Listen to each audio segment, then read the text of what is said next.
Hey lovely people, so whenever you see this pink bag, you know that I mean business. So it is February 5th and this morning we are looking to apply for our US passport. Just a checklist, double check. I have the form pre-filled, not signed. I have my driver's license, I have the money order, I have the extra $35 for their processing fee. Brought my social, brought my Jamaican passport. Me just extra. Me I gotta bring everything in my handy dandy pink bag. About to head in. It is 9:23. My appointment is at 9:30. When I get out, I'll tell you guys all about it. So stay tuned. So while I'm waiting on my number, I'm going to show you guys how to apply for your US passport, which is the DS11 form. Of course, make Google your best friend. You just Google US passport application and select forms. And you cannot apply online. However, you can use a form filler to complete your application form. The first section is about the applicant. You put your first name, your middle name, your last name, your date of birth, and your city of birth, including the country. Your social security number is needed. This is a mock number for demonstration purposes.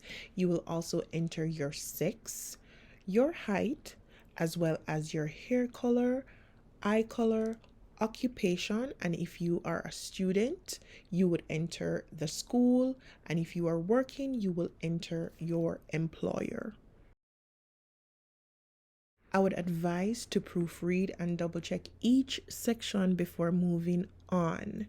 Now, the next section, you are going to enter your address where you would want your passport to be mailed. You would enter the street address along with an apartment number. Do not forget your apartment number if you have one, the city, and the state. Don't forget to enter your zip code as well. Care of simply means any other person who can collect your mail, and if that's your permanent address, your preferred method of communication, whether mail or email, they'll ask to enter your email address and confirm the email address and enter your cell phone number. After you've completed this section, please remember to proofread and double check before you move on to the next segment. This section of the passport application discusses your travel plans. Even if you do not have plans, I would recommend you enter estimated time frame. So we're going to put March 2025 and just spending a week, and we are going to Jamaica. Now, the next section would be who should we contact in case of an emergency? Of course, next of kin is usually your mom or your dad or maybe your spouse.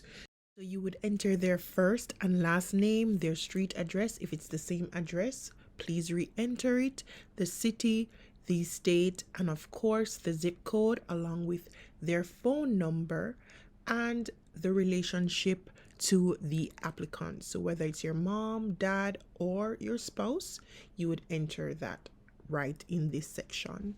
Now, of course, we never had a passport before, so that's what we're going to enter. And they are now asking for the information about your parents.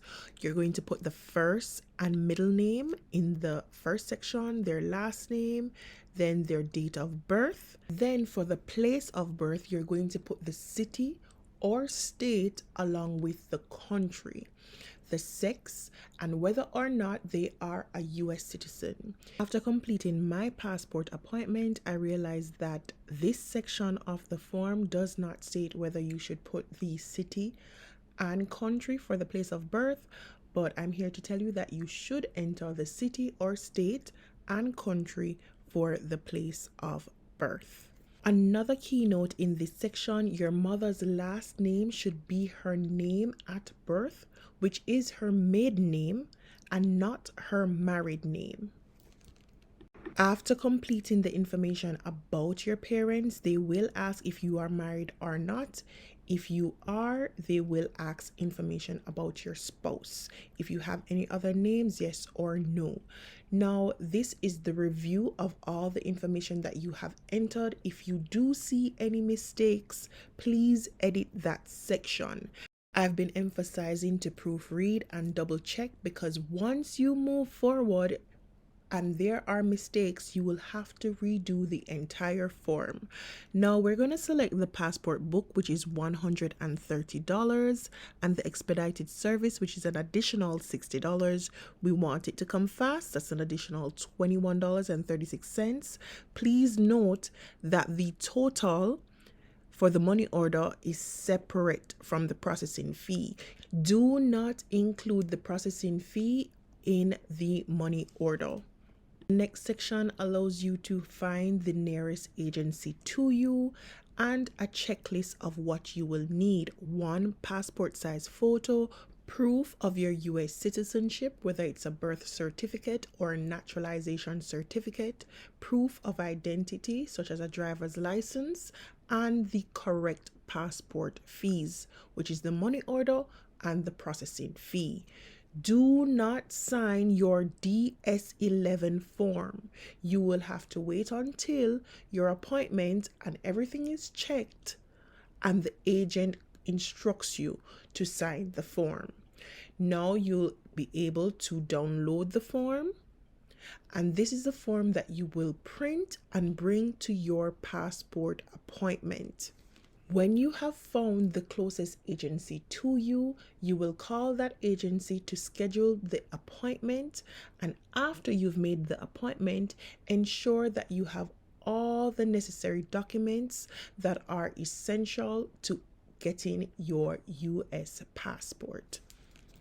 Okay, lovely people, we are back, and I'm just gonna go through all the documents that you do need and the fees associated with applying for your United States passport. So the total to get my passport done was basically $250, specifically $247.59. Now I went with just getting the passport book. That was $130. The passport processing fee, that was $35. The passport expedited fee, so them can deal with it, was $60. And the overnight delivery fee, so them send it back to me, was $21.36. And them little credit card service fee, whatever, was $1.23. So in total, it was $247.59. So just call it $250. Even though it is now February 5th, I did schedule my appointment in January. This was the closest date they could give me. And even with the expedited delivery and the expedited processing for the passport, they are estimating it to be basically the end of March. I know there are other ways where you can get your passport overnight, but that is with expedited delivery and processing fee. From February 5th, it's gonna take them till the end of March for me to even get back my passport and my naturalization certificate. So here's a list of the documents that you should have for your passport appointment. Firstly, I brought my driver's license, so a real ID needed. Also your naturalization certificate. If you didn't know, now you know. They are going to submit your original naturalization certificate, so be prepared for that. The completed DS11 application form, you can download this online. You can print it and fill it out with a black ink pen, or you can just fill it out in Adobe, but do not sign it. Do not sign the passport form until the agent instructs you after your appointment, after they've gone through everything. I brought 2 passport photos. They only use one. The clerk court that I went to, they actually take passport photos there. So even if you didn't take it before, or if you went and your passport photos don't meet the requirements, they actually have the services there to take your passport photos. I think it's like $15 or something like that. But I came prepared. You also need a money order based on how you're going to do it. So say for instance, if you were just paying for the book, it would be $130, but I paid for expedited processing time and expedited delivery, so my money order came up to $211. And of course, walk with your processing fee, whether by cash or you have it on a card. The processing fee was $35. So that's 1, 2, 3, 4, 5, 6. Remember these documents when you are headed to your passport appointment. No, when I went this morning, it was very smooth. It wasn't crowded or anything like that. There was a kiosk that I typed in my number. When I typed in my number, I immediately got the slip. And when I got the slip, she called me to the window. She made sure that I had all my documents. When she clipped them, I sat and waited for an agent. I did have a mistake on my form because my mother's maiden name is what they wanted and I put her married name. Be careful and read it properly because it literally said name at birth. I think I missed entering her middle name as well and their place of birth. So even though I put Jamaica, she also wanted me to add the city, so I put Kingston, and that was the only correction I had on my form. She stapled my photo onto the form. She let me read the regulations, like, you know, the penalties and all of that. Make sure that you're giving all the right information and it's not fraudulent and you're not lying, you know, all of that shebang. And after I did that, I signed, and she made a copy of my naturalization certificate, and there was a QR code on the window where I could scan it and sign up to get email notifications on the updates of my passport. So I immediately did that, and that was basically it.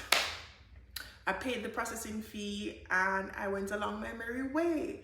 So it's pretty simple, very straightforward. Once you have the proper documents, you should be fine.